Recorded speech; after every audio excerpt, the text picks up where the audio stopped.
chère Lynn Renaud, votre portrait par Damien Cabrespine. Je vais prendre mes lunettes pour regarder mon portrait. Étoile des neiges. Jacqueline Ande, épouse Gasté, dite Lynn Renaud. C'est une icône hexagonale, une figure patrimoniale. Née à Armentières, le 2 juillet 1928, française. Toi, ma petite folie,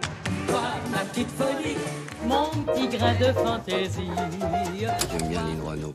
Avec elle, tout est simple. Elle entre en scène en se marrant, au lieu de se faire tendre comme tant d'autres, la tête de Lady Macbeth. Depuis plus de 73 ans, Lynn Renaud chante, danse et joue la comédie avec bonheur et allégresse. Que de joie et que de souvenirs me reviennent avec plaisir.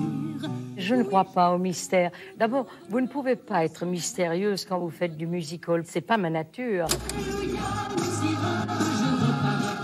Le teint toujours frais, l'œil bleu vif et pétillant. Je l'ai rencontrée de nombreuses fois. Lynn est merveilleuse. Elle est devenue au fil des ans une figure familière, une voix que l'on écoute, une personnalité attachante et surprenante. Ma cabane au Canada, j'y reviendrai avec toi. Elle se met en danger, elle se crée des challenges. Recette, pour vivre longtemps, il faut un merveilleux appétit. Elle a un appétit féroce. Mademoiselle from Armentières, parlez-vous? La jeune fille d'Armentières s'est fait un nom sur les scènes de musical du monde entier. Chaque soir, à la même heure, la femme se transforme en vedette. À Paris, à Londres, à Las Vegas. Oh, quel plaisir de vous voir. Donnez-moi des nouvelles de Paris. Désormais, une rue porte son nom dans la capitale des jeux de hasard. Sa beauté, ses déhanchés et sa grâce ont fasciné, touché, enchanté. Je chante, bien sûr, je danse. Et je joue quelques sketchs. Je change 12 fois de costume. Elle est pleine de vie, Lynn. Elle est pleine de vie, elle fait pas son âge. C'est quelqu'un qui a gardé ses yeux d'enfant et cette humanité et ce cœur qui fait vraiment sa fraîcheur et c'est extrêmement attachant et touchant. Chanteuse populaire, Lynn Renaud a toujours refusé de jouer les intellectuels. J'aurais pu essayer les chansons culturelles. Mais je me connais trop, je ferai ça comme un pied. Son truc à elle, c'est l'entertainment à l'américaine. Lynn Renaud a côtoyé Frank Sinatra, Elvis Presley ou Dean Martin. Avec son fidèle mari Loulou Gasté. Allez Loulou, prends ton banjo. Elle a arpenté les routes de France, rassemblé des milliers de spectateurs dans des salles combles. Combien pour ce chien dans la vitrine? Lynn Renaud a tourné dans 74 films, joué dans 6 séries et s'est illustrée dans 9 pièces de théâtre. Te souviens-tu, un soir, D'un baiser sur la bouche. Militante convaincue, Lynn Renaud s'est transformée en pionnière de la lutte contre le sida dès 1985. je vivais aux États-Unis. Est arrivée cette panique, on ne parlait plus que de ça. Aujourd'hui, malgré la disparition de son fidèle ami Pierre Berger, le combat continue notamment auprès des plus jeunes. Ils n'ont plus peur du sida, plus du tout. Donc ce sont eux les plus en danger. Aujourd'hui, c'est aux côtés de son compère Danny Boone qu'elle revient avec la petite famille. Lynn Renaud fêtera en juillet prochain ses 90 printemps, une éternelle demoiselle. Merci beaucoup, vous êtes très très gentil. Merci pour les fleurs. Voilà, Lynn Renaud, toujours chaleureuse. Alors, quand vous repensez à votre enfance, modeste dans le Nord, des parents qui divorcent assez tôt, vous allez commencer à travailler dès l'âge de 15 ans, et que vous regardez votre parcours, vous vous dites, c'est un sacré chemin que j'ai... Je me dis comment j'ai fait. Ça représente quand même beaucoup de travail. Et ça, c'est un peu notre métier. Il y a le travail, mais il faut faire en sorte que l'on ne le voit pas, le travail. Et vous êtes fière, d'une certaine façon. Je suis très... Je ne changerai pas une virgule. S'il fallait que tout recommence, je ne changerais rien. Alors, vous allez bien sûr rencontrer Loulou Gasté, lui, grand compositeur de ces chansons que vous allez interpréter. Au fond, vous diriez que votre carrière est faite de ces hasards-là, de ces rencontres-là aussi? Les rencontres, j'appelle ça le destin, parce que je n'avais jamais prévu de rencontrer tous ces gens-là. Je ne savais même pas qu'ils existaient.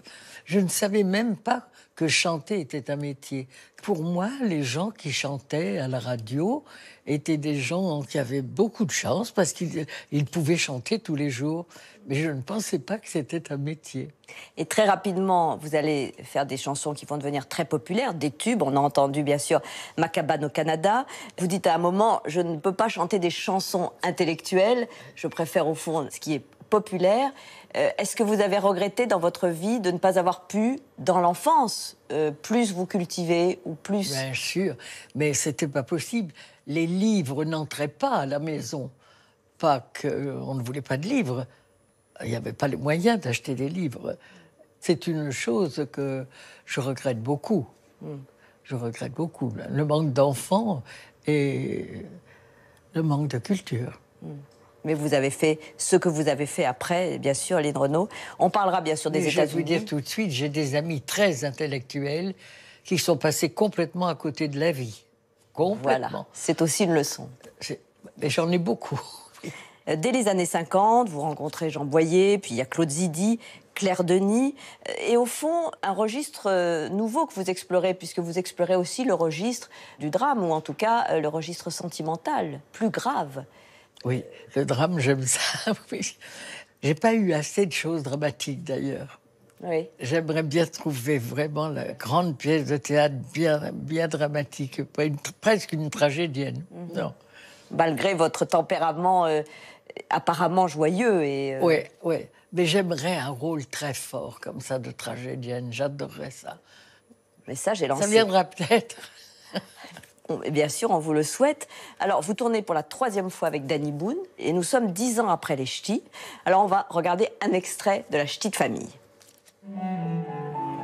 Lui, là, vous le reconnaissez sans doute, c'est Valentin Day. Le designer que tout Paris s'arrache. Quelles sont vos influences? Oh, je dirais principalement nous-mêmes. Et eux, là, comment dire, c'est... C'est sa famille. Oh putain! T'as grossi ou quoi? J'ai le costume, il a rétréchi. Regarde, j'ai pas grandi des bras. Vous allez d'où comme ça? Je sais pas tes oignons. Vous allez vers l'autre Troduc à Paris, hein? D'ailleurs, il n'était pas du tout prévu qu'ils se revoient. Madame la ministre, enchanté. Bravo. Oh, tata!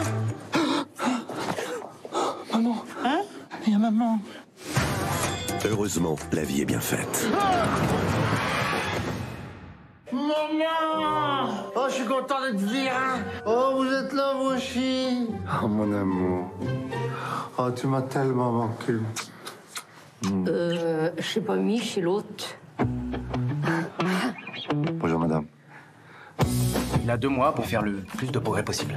Passer ce délai, il restera comme ça à vie. Ah non, c'est horrible, papa. Il est totalement amnésique et il a 17 ans d'âge mental. Qu'est-ce que c'est? Un lièvre. Non, vrai. Une taube. Là. Je s'en fous de la couleur. C'est le nom qui veut. Alors, c'est une comédie, bien sûr. C'est aussi un film sur les origines. Sur le fait qu'on ne peut pas renier ses origines. Non. Et le retour aux sources est souvent très bon. Excellent pour la santé morale. Et est-ce que la réussite, et c'est bien sûr le cas de ce personnage, de la Ch'ti de famille, est-ce que ça peut vous couper justement de vos racines?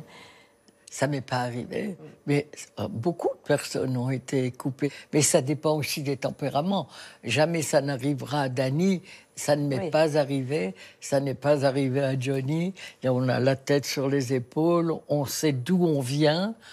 C'est une force, une très grande force.